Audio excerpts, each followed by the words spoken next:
আপনি যদি আপনার জীবনে সফলতা পেতে চান তাহলে জীবনে একলা চলুন ভাই। আর একটা কথা মনে রাখবেন, জীবনে যখন আপনি একলা পথ চলা শিখবেন আপনাকে আর কেউ ঠেকাতে পারবে না। যখন আপনি সঙ্গ দিয়ে চলবেন, মনে রাখবেন আপনি যতই উপরে ওঠেন না কেন আপনাকে নামানোর জন্য 10 জন লাগবে না, মাত্র একটা মানুষ হলেই আপনাকে নামিয়ে দিবে।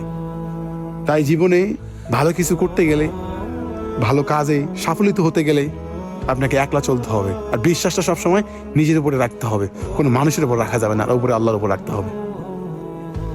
লাইফে যখন আপনি অন্যের উপর ডিপেন্ড করবেন, অন্যের উপর ভরসা করবেন, এমনকি যখন আপনি সঙ্গ দিয়ে চলবেন, যে কোনো একটা কাজ করতে যাবেন সবার সঙ্গে পরামর্শ করবেন, হয়তো বা এটা বলবেন যে এটা করবো এটা করবো, এইসব যখনই করতে যাবেন ভাই, আপনি হাজার হাজার টাকার মালিক হলেও আপনি একসময় শূন্য পকেট হয়ে যাবে আপনার।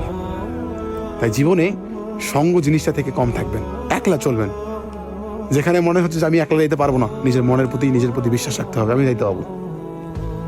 যখন আমি অন্যের উপর ডিপেন্ড করবেন যে আমাকে এই রাস্তাটা পার হইতে একটা লোক লাগবে, আমি এই গভীর জঙ্গল দিয়ে যেতে পারবো না, বা এই রাতে এত গভীরে আমি যেতে পারবো না, তাহলে আপনি মনে করবেন আপনি আর জীবনে আপনার সফলতা দেখা পাবেন না। আর এক ছোটবেলা থেকে একটা কথা আমি জেনে আসছি, যে যত দূর অন্ধকার পথ পেরিয়ে একাই যাবে সে আলোর দেখা আজ না হোক কাল পাবেই রে ভাই, আজ না হোক কাল দেখা পাবেই। তো লাইফে কোনো কিছু করতে গেলে ভাই সব সময় আপনাকে একা যুদ্ধ করতে হবে। সঙ্গ নিয়ে যুদ্ধ করলে মনে করবো যে জিনিসটার ভাগ কিন্তু সবাই হবে। আর আপনি যখন একটা খেলার মাঠে